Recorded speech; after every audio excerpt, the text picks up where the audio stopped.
ನೀವು ನೋಡ್ತಾ ಇದ್ದೀರಾ ನ್ಯೂಸ್ ಫಸ್ಟ್. ಇದು ವಿಶೇಷ ಸಂದರ್ಶನ. ನಾನು ವಿನಾಯಕ್ ಗಂಗೊಳ್ಳಿ. ಇಂದಿನ ಸಂದರ್ಶನದ ವಿಶೇಷ ಅತಿಥಿ JDS ರಾಜ್ಯಾಧ್ಯಕ್ಷ ಹಾಗೂ ಮಾಜಿ ಮುಖ್ಯಮಂತ್ರಿ HD ಕುಮಾರಸ್ವಾಮಿ. ಕುಮಾರಸ್ವಾಮಿ ಅವರ ಕಾರ್ಯಕ್ರಮಕ್ಕೆ ಸ್ವಾಗತ. ನಮಸ್ಕಾರ.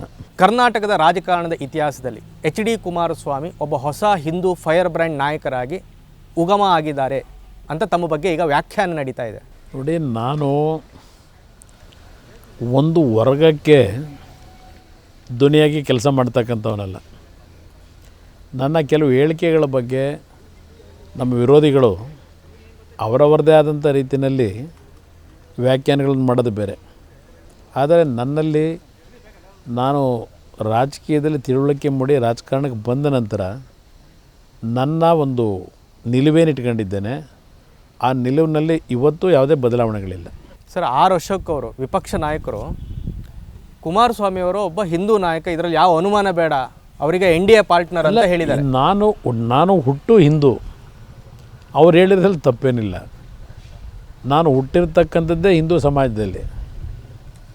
ಆದರೆ ಹಿಂದೂ ಸಮಾಜದ ಸಮಸ್ಯೆಗಳಿದ್ದಾಗ ಹಿಂದೂಗಳ ಪರವಾಗೂ ಮಾತನಾಡ್ತೇನೆ, ಬೇರೆ ಸಮಾಜಗಳಲ್ಲಿ ಸಮಸ್ಯೆ ಇದ್ದಾಗ ಅವ್ರ ಪರವಾಗೂ ಮಾತನಾಡ್ತೇನೆ. ಸರ್, ಇತ್ತೀಚೆಗೆ ನಡೆದ ಮಂಡ್ಯದ ಕೆರಗೋಡು ಧ್ವಜ ಸಂಘರ್ಷ ಪ್ರಕರಣ, ಇದು ಸಂಪೂರ್ಣ ಡೈರೆಕ್ಟರ್ ಬಂದು HD ಕುಮಾರಸ್ವಾಮಿ ಅಂತ ಒಂದು ಆರೋಪ ಇದೆ ಸರ್. ಈಗ ಇದು ಆರೋಪ ಮಾಡಿದವರು ಯಾರು? ಕಾಂಗ್ರೆಸ್ನವರು ಸರ್. ಕಾಂಗ್ರೆಸ್ ನಾಯಕರು ಮಾಡಿದ್ದಾರೆ.